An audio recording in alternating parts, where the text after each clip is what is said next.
10 வயசு சிறுமியா, அப்பா சின்ன பொண்ணுங்க. என்ன அந்த பொண்ணு எப்படி இருக்கும்? கொஞ்சம் நினச்சி பாருங்கள், அந்த பொண்ணு எப்படி இருக்கும்? பெத்த அம்மாவோட மனசு எப்படி இருக்கும்? இது ஒரு விஷயம் எனக்கு புரியல.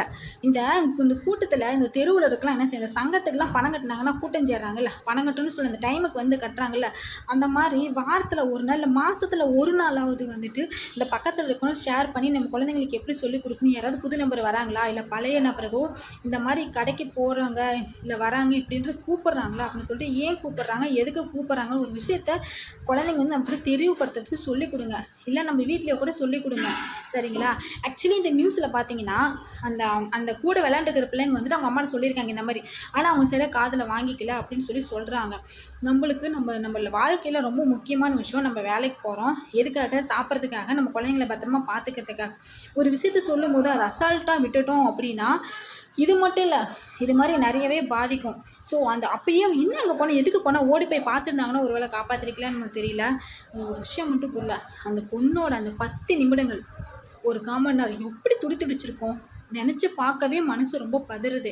அதோட அவங்க அம்மாவுக்கு எப்படி இருந்திருக்கு பாருங்கள். தயவு செஞ்சு இப்போ இருக்கிற எப்படி சொல்கிறது, இப்போ தான் யாரையுமே நம்ப முடியலையே, யாரை நம்புறது யாரை நம்பாமல் இருக்க முடியலன்ற சூழ்நிலையில் தான் இருக்கும்.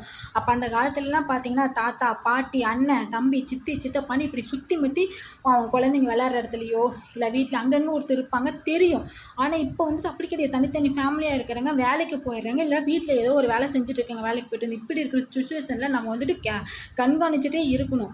அதாவது நம்ம இருக்காங்க, நம்ம முன்னாடி தான் விளையாடுறாங்களா, ஒரு 10 நிமிஷம் என்ன பண்ணுறாங்க பார்க்கலாம், ஒரு 5 நிமிஷம் என்ன பண்ணுறாங்களோ பார்க்கலாம். அந்த மாதிரி ஒரு சுச்சுவேஷன் தான் நாமளே நம்மளை ஏற்படுத்திக்கணும். இந்த கோயம்புத்தூரில் இந்த நிகழ்வு நடந்து மிகப்பெரிய ஒரு என்ன சொல்ல இழப்பாக தெரியுது. ரொம்ப மனசுக்கு வேதனை. தயவு செஞ்சு சொல்கிறேன், குழந்தைங்க எங்கேயாவது கடைக்கு போகிறாங்களா, யார் கூப்பிட்டாலும் போவாங்களா, அதுவும் நம்ம வீட்டில் இருக்கிற அண்ணன் தம்பி கூப்பிட்டா கூட எதுக்காக போகிறீங்க, என்ன வாங்க ஏதாச்சும் தெரிஞ்சு விசாரிங்க. பக்கத்து வீட்டில் இருக்கவங்க கடைக்கூட்டம்னு சொல்லி போனனால தான் இந்த நிலமை. அவங்க போகிற ஒரு 5 நிமிஷம் காணானாலே என்ன ஏது நம்ம கேட்கணும். சேஃப்டியான இடத்துல தான் விளையாடுறாங்க தெரிஞ்சுக்கிட்டு நம்ம ஒர்க் பண்ணால் தப்பு இல்லை. எதுவுமே தெரியாமல் விளையாண்டுட்டு இருக்கிறாங்கன்னு சொல்லிட்டு அசால்ட்டாக இருக்க வேண்டாம்.